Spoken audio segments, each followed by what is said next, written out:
बाप अते बेटे अते रूह पाक दे नाम उत्ते आमीन।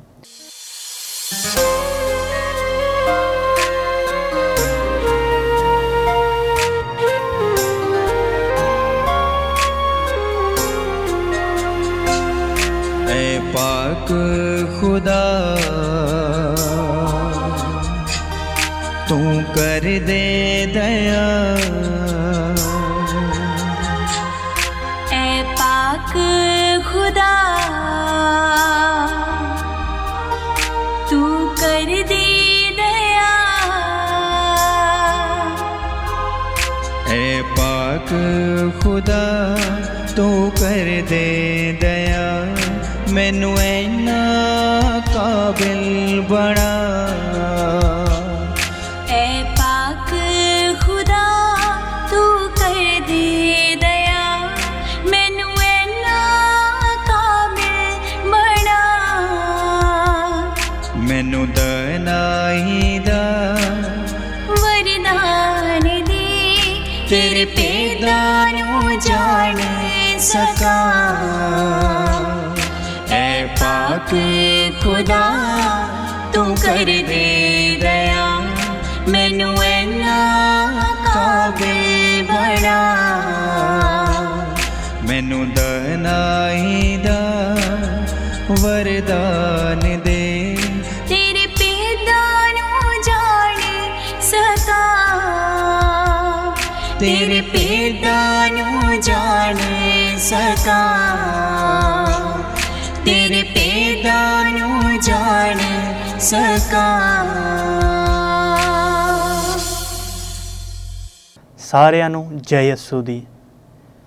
ਅੱਜ ਅਸੀਂ ਕੈਟੇਕਿਸਮ ਦੀ ਜੋ 5ਵੀਂ ਕਲਾਸ ਹੈ ਉਸ ਦੀ ਕਿਤਾਬ ਪਵਿੱਤਰ ਬਾਈਬਲ ਦਾ ਇਤਿਹਾਸ ਉਹਦੇ ਪਹਿਲੇ ਅਧਿਆਏ ਦੇ ਬਾਰੇ ਅਸੀਂ ਪੜ੍ਹਾਂਗੇ। ਪਹਿਲੇ ਅਧਿਆਏ ਦਾ ਨਾਮ ਹੈ ਪਵਿੱਤਰ ਬਾਈਬਲ ਖੁਦਾ ਦੀ ਅੰਮ੍ਰਿਤ ਬਾਣੀ। ਬਾਈਬਲ ਸ਼ਬਦ ਦਾ ਅਰਥ ਹੈ ਕਿਤਾਬ ਜਾਂ ਪੁਸਤਕ। ਬਾਈਬਲ ਇੱਕ ਕਿਤਾਬ ਹੋਣ ਦੇ ਬਾਵਜੂਦ ਕਿਤਾਬਾਂ ਦਾ ਸੰਗ੍ਰਹਿ ਹੈ। ਕਿ ਬਾਈਬਲ ਸ਼ਬਦ ਦਾ ਅਰਥ ਹੈ ਕਿ ਇੱਕ ਕਿਤਾਬ, ਤੇ ਇਹ ਭਾਵੇਂ ਕਈ ਕਿਤਾਬਾਂ ਦਾ ਸਮੂਹ ਹੈ, ਇਹ ਭਾਵੇਂ ਗਰੁੱਪ ਆਫ ਬੁੱਕਸ ਨੇ, ਪਰ ਫਿਰ ਵੀ ਇਹ ਇੱਕ ਕਿਤਾਬ ਹੈ। ਬਾਈਬਲ ਸ਼ਬਦ ਲਾਤੀਨੀ ਭਾਸ਼ਾ ਦੇ ਬਿਬਲੀਆ ਸ਼ਬਦ ਵਿੱਚੋਂ ਨਿਕਲਦਾ ਹੈ। ਇਹ ਬਿਬਲੀਆ ਸ਼ਬਦ ਯੂਨਾਨੀ ਭਾਸ਼ਾ ਦੇ ਸ਼ਬਦ ਬਿਬਲੋਨ ਤੋਂ ਲਿਆ ਗਿਆ ਹੈ। ਇਸ ਸ਼ਬਦ ਦਾ ਅਰਥ ਹੈ ਕਿਤਾਬ ਜਾਂ ਗ੍ਰੰਥ। ਹੁਣ ਅਸੀਂ ਦੇਖਾਂਗੇ ਕਿ ਬਾਈਬਲ ਦੇ ਕਿੰਨੇ ਹਿੱਸੇ ਨੇ। ਪਵਿੱਤਰ ਬਾਈਬਲ ਨੂੰ 2 ਹਿੱਸਿਆਂ ਦੇ ਵਿੱਚ ਵੰਡਿਆ ਗਿਆ ਹੈ। ਪਹਿਲੇ ਹਿੱਸੇ ਨੂੰ ਅਸੀਂ ਪੁਰਾਣਾ ਨੇਮ ਕਹਿੰਦੇ ਹਾਂ। ਇਹ ਹਿੱਸਾ ਪ੍ਰਭੂ ਯਿਸੂ ਮਸੀਹ ਦੇ ਜਨਮ ਤੋਂ ਪਹਿਲਾਂ ਲਿਖੀਆਂ ਗਈਆਂ ਪੁਸਤਕਾਂ ਦਾ ਸੰਗ੍ਰਹਿ ਹੈ। ਦੂਸਰੇ ਹਿੱਸੇ ਨੂੰ ਅਸੀਂ ਨਵਾਂ ਨੇਮ ਕਹਿੰਦੇ ਹਾਂ। ਇਹ ਉਹ ਪੁਸਤਕਾਂ ਹਨ ਜੋ ਪ੍ਰਭੂ ਯਿਸੂ ਮਸੀਹ ਦੇ ਜਨਮ ਤੋਂ ਬਾਅਦ ਲਿਖੀਆਂ ਗਈਆਂ ਹਨ। ਇਹ ਪੁਸਤਕਾਂ ਪ੍ਰਭੂ ਯਿਸੂ ਮਸੀਹ ਦੀ ਮੌਤ, ਉਸ ਦੇ ਪੁਨਰੁੱਥਾਨ ਅਤੇ ਉਸ ਦੇ ਸਵਰਗ ਆਰੋਹਣ ਦੇ ਬਾਅਦ ਲਿਖੀਆਂ ਗਈਆਂ ਹਨ। ਪਰ ਇਹ ਦੋਵੇਂ ਹਿੱਸੇ ਵੱਖਰੇ ਨਹੀਂ ਨੇ। ਦੋਵਾਂ ਦਾ ਧਾਰਮਿਕ ਉਦੇਸ਼ ਇੱਕੋ ਹੀ ਹੈ। ਸੋ ਬਾਈਬਲ ਦੇ ਭਾਵੇਂ 2 ਹਿੱਸੇ ਨੇ, ਪਰ ਇਹ 2 ਬਾਈਬਲਾਂ ਨਹੀਂ ਨੇ। ਬਾਈਬਲ ਇੱਕ ਹੀ ਹੈ, ਪਰ ਉਹਦੇ ਹਿੱਸੇ 2 ਨੇ। ਅਤੇ ਇਹ ਦੋਵਾਂ ਹਿੱਸਿਆਂ ਦੇ ਬਾਵਜੂਦ ਵੀ ਜੋ ਬਾਈਬਲ ਦਾ ਉਦੇਸ਼ ਆ, ਜੋ ਬਾਈਬਲ ਦਾ ਸੰਦੇਸ਼ ਆ, ਉਹ ਸਿਰਫ ਇੱਕੋ ਹੀ ਆ। ਉਹ ਹੈ ਕਿ ਖੁਦਾ ਦਾ ਲੋਕਾਂ ਦੇ ਲਈ ਪਿਆਰ ਅਤੇ ਖੁਦਾ ਦੀ ਆਪਣੇ ਲੋਕਾਂ ਦੇ ਬਾਰੇ ਮੁਕਤੀ ਦੀ ਯੋਜਨਾ। ਅਸਲ ਵਿੱਚ ਨਵਾਂ ਨੇਮ ਪੁਰਾਣੇ ਨੇਮ ਦੀ ਪੂਰਤੀ ਹੈ। ਪਵਿੱਤਰ ਬਾਈਬਲ ਦੇ ਵਿੱਚ ਕੁੱਲ 73 ਕਿਤਾਬਾਂ ਹਨ।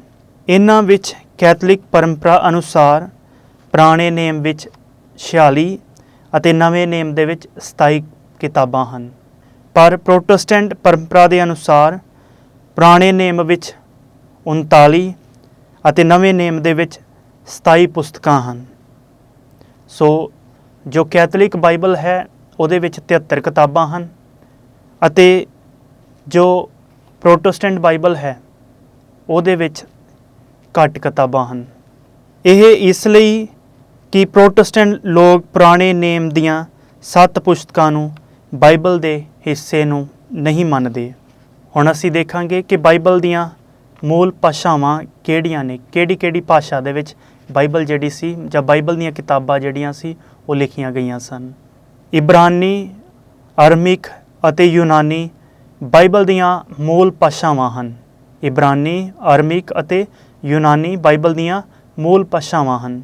ਪੁਰਾਣੇ ਨੇਮ ਦੀਆਂ ਜ਼ਿਆਦਾਤਰ ਪੁਸਤਕਾਂ ਜਿਹੜੀਆਂ ਉਹ ਇਬਰਾਨੀ ਭਾਸ਼ਾ ਦੇ ਵਿੱਚ ਲਿਖੀਆਂ ਗਈਆਂ ਨੇ ਅਤੇ ਨਵੇਂ ਨੇਮ ਵਿੱਚ ਸੰਤ ਮਤੀ ਦੇ ਅਨੁਸਾਰ ਅੰਜੀਲ ਤੋਂ ਇਲਾਵਾ ਸਾਰੀਆਂ ਪੁਸਤਕਾਂ ਯੂਨਾਨੀ ਭਾਸ਼ਾ ਵਿੱਚ ਲਿਖੀਆਂ ਗਈਆਂ ਨੇ।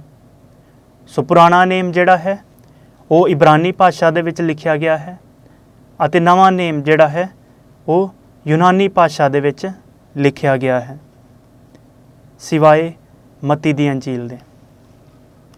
ਹੁਣ ਅਸੀਂ ਇਸ ਅਧਿਆਏ ਦੇ ਜੋ ਪ੍ਰਸ਼ਨ ਉੱਤਰ ਨੇ ਉਹਨਾਂ ਬਾਰੇ ਪੜ੍ਹਾਂਗੇ। ਪਹਿਲਾ ਪ੍ਰਸ਼ਨ ਹੈ, ਪਵਿੱਤਰ ਬਾਈਬਲ ਕੀ ਹੈ? ਪਵਿੱਤਰ ਬਾਈਬਲ ਈਸਾਈ ਧਰਮ ਦਾ ਗ੍ਰੰਥ ਹੈ, ਪਵਿੱਤਰ ਗ੍ਰੰਥ ਹੈ। ਬਾਈਬਲ ਸ਼ਬਦ ਦਾ ਮਤਲਬ ਕੀ ਆ? ਬਾਈਬਲ ਯੂਨਾਨੀ ਭਾਸ਼ਾ ਦਾ ਸ਼ਬਦ ਹੈ ਅਤੇ ਇਸ ਦਾ ਅਰਥ ਹੈ ਕਿਤਾਬਾਂ ਦਾ ਸੰਗ੍ਰਹਿ ਹੈ। ਸੋ ਜੋ ਬਾਈਬਲ ਸ਼ਬਦ ਆ ਇਹ ਯੂਨਾਨੀ ਭਾਸ਼ਾ ਦਾ ਇੱਕ ਸ਼ਬਦ ਆ ਤੇ ਇਹਦਾ ਅਰਥ ਹੈ ਕਿ ਕਿਤਾਬਾਂ ਦਾ ਸੰਗ੍ਰਹਿ, ਮਤਲਬ ਗਰੁੱਪ ਆਫ ਬੁੱਕਸ। ਤੀਜਾ ਪ੍ਰਸ਼ਨ, ਬਾਈਬਲ ਨੂੰ ਕਿੰਨੇ ਹਿੱਸਿਆਂ ਵਿੱਚ ਵੰਡਿਆ ਗਿਆ ਹੈ? ਬਾਈਬਲ ਨੂੰ 2 ਹਿੱਸਿਆਂ ਵਿੱਚ ਵੰਡਿਆ ਗਿਆ ਹੈ। ਪਹਿਲਾ ਹਿੱਸਾ ਹੈ ਪੁਰਾਣਾ ਨੇਮ ਅਤੇ ਦੂਜਾ ਹਿੱਸਾ ਹੈ ਨਵਾਂ ਨੇਮ। ਚੌਥਾ ਪ੍ਰਸ਼ਨ, ਪਵਿੱਤਰ ਬਾਈਬਲ ਵਿੱਚ ਕਿੰਨੀਆਂ ਕਿਤਾਬਾਂ ਨੇ? ਇਸ ਦਾ ਉੱਤਰ ਹੈ ਕਿ ਪਵਿੱਤਰ ਬਾਈਬਲ ਦੇ ਵਿੱਚ 73 ਕਿਤਾਬਾਂ ਹਨ। ਪੰਜਵਾਂ ਪ੍ਰਸ਼ਨ, ਪੁਰਾਣੇ ਨੇਮ ਵਿੱਚ ਕਿੰਨੀਆਂ ਕਿਤਾਬਾਂ ਹਨ? ਪੁਰਾਣੇ ਨੇਮ ਦੇ ਵਿੱਚ 46 ਕਿਤਾਬਾਂ ਨੇ। ਛੇਵਾਂ ਪ੍ਰਸ਼ਨ, ਨਵੇਂ ਨੇਮ ਵਿੱਚ ਕਿੰਨੀਆਂ ਕਿਤਾਬਾਂ ਹਨ? ਇਸ ਦਾ ਉੱਤਰ ਹੈ ਕਿ ਨਵੇਂ ਨੇਮ ਦੇ ਵਿੱਚ 27 ਕਿਤਾਬਾਂ ਹਨ। ਇਹ ਜੋ ਬਾਈਬਲ ਦੀ ਗਿਣਤੀ ਹੈ ਇਹ ਕੈਥੋਲਿਕ ਬਾਈਬਲ ਦੇ ਅਨੁਸਾਰ ਹੈ। ਨੌਵਾਂ ਪ੍ਰਸ਼ਨ ਹੈ ਕਿ ਬਾਈਬਲ ਦੀਆਂ ਕਿਤਾਬਾਂ ਕਿਹੜੀਆਂ ਮੂਲ ਭਾਸ਼ਾਵਾਂ ਦੇ ਵਿੱਚ ਲਿਖੀਆਂ ਗਈਆਂ ਹਨ? ਸੋ ਬਾਈਬਲ ਕਿਹੜੀ ਭਾਸ਼ਾ ਦੇ ਵਿੱਚ ਲਿਖੀ ਗਈ ਹੈ?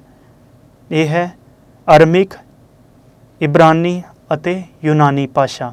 ਇਹਨਾਂ ਭਾਸ਼ਾਵਾਂ ਦੇ ਵਿੱਚ ਬਾਈਬਲ ਜਿਹੜੀ ਸੀ ਉਹ ਲਿਖੀ ਗਈ ਸੀ। 10ਵਾਂ ਸਵਾਲ, ਪ੍ਰਭੂ ਯਿਸੂ ਮਸੀਹ ਕਿਹੜੀ ਭਾਸ਼ਾ ਬੋਲਦੇ ਸਨ? ਇਹਦਾ ਉੱਤਰ ਹੈ ਪ੍ਰਭੂ ਯਿਸੂ ਮਸੀਹ ਅਰਮਿਕ ਭਾਸ਼ਾ ਬੋਲਦੇ ਸਨ। 11ਵਾਂ ਪ੍ਰਸ਼ਨ, BC ਅਤੇ AD ਦਾ ਕੀ ਮਤਲਬ ਹੈ?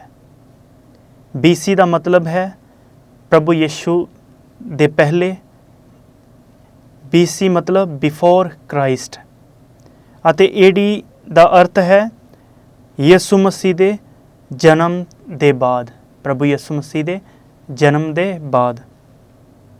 ਪ੍ਰਸ਼ਨ 12ਵਾਂ, ਬਾਈਬਲ ਦੀ ਪਹਿਲੀ ਕਿਹੜੀ ਪੁਸਤਕ ਹੈ? ਬਾਈਬਲ ਦੀ ਪਹਿਲੀ ਪੁਸਤਕ ਦਾ ਨਾਮ ਉਤਪਤ ਹੈ।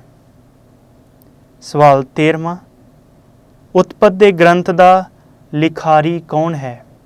ਕਿ ਉਤਪਤ ਦੀ ਜੋ ਪੁਸਤਕ ਹੈ ਉਹ ਕਿਸ ਦੇ ਦੁਆਰਾ ਲਿਖੀ ਗਈ? ਉਤਪਤ ਦੀ ਜੋ ਪੁਸਤਕ ਹੈ ਉਹ ਮੂਸਾ ਦੇ ਦੁਆਰਾ ਲਿਖੀ ਗਈ ਸੀ। 14ਵਾਂ ਪ੍ਰਸ਼ਨ, ਕਿ ਬਾਈਬਲ ਦੀ ਆਖਰੀ ਕਿਤਾਬ ਕਿਹੜੀ ਹੈ?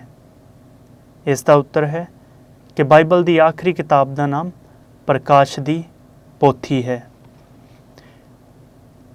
15ਵਾਂ ਪ੍ਰਸ਼ਨ ਹੈ ਕਿ ਪ੍ਰਕਾਸ਼ ਦੀ ਪੋਥੀ ਦਾ ਲਿਖਾਰੀ ਕੌਣ ਹੈ? ਪ੍ਰਕਾਸ਼ ਦੀ ਪੋਥੀ ਦਾ ਲਿਖਾਰੀ ਸੰਤ ਯਹੂਨਾ ਹੈ। ਹੁਣ ਅਸੀਂ ਨਵੇਂ ਨੇਮ ਦੇ ਵਿੱਚੋਂ ਕੁਝ ਪ੍ਰਸ਼ਨ ਉੱਤਰ ਜਿਹੜੇ ਨੇ ਉਹ ਜਾਣਾਂਗੇ। ਪਹਿਲਾ ਪ੍ਰਸ਼ਨ ਹੈ ਕਿ ਨਵਾਂ ਨੇਮ ਕੀ ਹੈ? ਇਸ ਦਾ ਉੱਤਰ ਹੈ ਪ੍ਰਭੂ ਯਿਸੂ ਮਸੀਹ ਦੇ ਇਸ ਧਰਤੀ ਉੱਤੇ ਆਉਣ ਦੇ ਬਾਅਦ ਲਿਖੀਆਂ ਗਈਆਂ ਕਿਤਾਬਾਂ ਦਾ ਸੰਗ੍ਰਹਿ। ਕਿ ਪ੍ਰਭੂ ਯਿਸੂ ਮਸੀਹ ਦੇ ਇਸ ਧਰਤੀ ਉੱਤੇ ਆਉਣ ਦੇ ਬਾਅਦ ਜੋ ਵੀ ਕਿਤਾਬਾਂ ਲਿਖੀਆਂ ਗਈਆਂ ਨੇ ਉਹ ਕਿਤਾਬਾਂ ਨੂੰ ਨਵਾਂ ਨੇਮ ਕਿਹਾ ਜਾਂਦਾ ਹੈ, ਜਾਂ ਉਹਨਾਂ ਨੂੰ ਨਵੇਂ ਨੇਮ ਦੀਆਂ ਕਿਤਾਬਾਂ ਕਿਹਾ ਜਾਂਦਾ ਵਾ।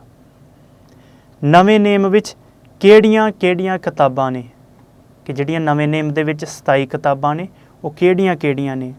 ਇਹਦਾ ਜਵਾਬ ਹੈ 4 ਅੰਜੀਲਾਂ ਨੇ, ਫਿਰ ਰਸੂਲਾਂ ਦੇ ਕਰਤੱਵ, ਫਿਰ ਸੰਤ ਪੌਲੁਸ ਦੇ 14 ਖੱਤ, ਫਿਰ ਸੰਤ ਯਾਕੂਬ ਦਾ ਪੱਤਰ, ਸੰਤ ਪਤਰਸ ਦੇ 2 ਪੱਤਰ, ਸੰਤ ਯਹੂਨਾ ਦੇ 3 ਪੱਤਰ, ਸੰਤ ਯਹੂਦਾ ਦਾ ਪੱਤਰ ਅਤੇ ਪ੍ਰਕਾਸ਼ਨ ਗ੍ਰੰਥ। ਸੋ ਇਹ ਕਿਤਾਬਾਂ ਜਿਹੜੀਆਂ ਨੇ ਇਹ ਨਵੇਂ ਨੇਮ ਦੀਆਂ ਕਿਤਾਬਾਂ ਨੇ। ਤੀਸਰਾ ਪ੍ਰਸ਼ਨ, ਨਵੇਂ ਨੇਮ ਦੀਆਂ ਕਿਤਾਬਾਂ ਕਦੋਂ ਲਿਖੀਆਂ ਗਈਆਂ ਸਨ? ਕਿ ਕਿਹੜੀ ਸਨ ਦੇ ਵਿੱਚ ਨਵੇਂ ਨੇਮ ਦੀਆਂ ਕਿਤਾਬਾਂ ਜਿਹੜੀਆਂ ਨੇ ਉਹ ਲਿਖੀਆਂ ਗਈਆਂ ਸਨ? ਯਿਸੂ ਮਸੀਹ ਦੇ ਜਨਮ ਦੇ ਬਾਅਦ, ਮਤਲਬ AD 46 ਅਤੇ 100 ਸਾਲਾਂ ਦੇ ਵਿਚਕਾਰ ਲਿਖੀਆਂ ਗਈਆਂ। ਸੋ ਜੋ ਨਵੇਂ ਨੇਮ ਦੀਆਂ ਕਿਤਾਬਾਂ ਨੇ ਉਹ 46 ਤੋਂ 100 AD ਦੇ ਵਿੱਚ ਲਿਖੀਆਂ ਗਈਆਂ ਨੇ। ਚੌਥਾ ਸਵਾਲ, ਨਵੇਂ ਨੇਮ ਨੂੰ ਬਣਾਉਣ ਲਈ ਕਿਸ ਨੇ ਇਹਨਾਂ 27 ਕਿਤਾਬਾਂ ਦਾ ਸੰਗ੍ਰਹਿ ਬਣਾਇਆ ਸੀ? ਕਿ ਕਿਸ ਨੇ ਨਵੇਂ ਨੇਮ ਦਾ ਇਹ ਸੰਗ੍ਰਹਿ ਜਿਹੜਾ ਸੀ ਬਣਾਇਆ ਸੀ? ਇਸ ਦਾ ਉੱਤਰ ਹੈ ਹਿੱਪੋ ਦੇ ਬਿਸ਼ਪ ਸੰਤ ਅਗਸਟੀਨ ਨੇ ਅਫਰੀਕਾ ਦੇ ਸਾਰੇ ਬਿਸ਼ਪ ਦੀ ਮਦਦ ਦੇ ਨਾਲ ਇਹ ਨਵੇਂ ਨੇਮ ਦਾ 27 ਕਿਤਾਬਾਂ ਦਾ ਸੰਗ੍ਰਹਿ ਜਿਹੜਾ ਸੀ ਉਹ ਬਣਾਇਆ ਸੀ। ਅਤੇ ਪਹਿਲੇ ਅਧਿਆਏ ਦਾ ਆਖਰੀ ਪ੍ਰਸ਼ਨ ਹੈ 5ਵਾਂ ਪ੍ਰਸ਼ਨ, ਨਵੇਂ ਨੇਮ ਦੇ ਲੇਖਕ ਕੌਣ ਹਨ? ਕਿਹਨਾਂ ਨੇ ਨਵੇਂ ਨੇਮ ਦੀਆਂ ਕਿਤਾਬਾਂ ਜਿਹੜੀਆਂ ਲਿਖੀਆਂ ਨੇ? ਇਹਦਾ ਜਵਾਬ ਹੈ ਸੰਤ ਮਤੀ, ਸੰਤ ਮਰਕੁਸ, ਸੰਤ ਲੂਕਾ, ਸੰਤ ਯਾਕੂਬ, ਸੰਤ ਯਹੂਨਾ, ਸੰਤ ਪਤਰਸ, ਸੰਤ ਪੌਲੁਸ ਅਤੇ ਸੰਤ ਯਹੂਦਾ। ਸੋ ਇਹਨਾਂ ਸੰਤਾਂ ਨੇ ਜੋ ਨਵਾਂ ਨੇਮ ਹੈ ਉਹਦੀਆਂ ਕਿਤਾਬਾਂ ਪਵਿੱਤਰ ਆਤਮਾ ਦੀ ਅਗਵਾਈ ਦੇ ਹੇਠ ਲਿਖੀਆਂ। ਸੋ ਇਹਦੇ ਨਾਲ ਹੀ ਅਸੀਂ ਆਪਣੇ ਜੋ 5ਵੀਂ ਕਲਾਸ ਹੈ ਉਹਦਾ ਪਹਿਲਾ ਅਧਿਆਏ ਖਤਮ ਕਰਦੇ ਹਾਂ।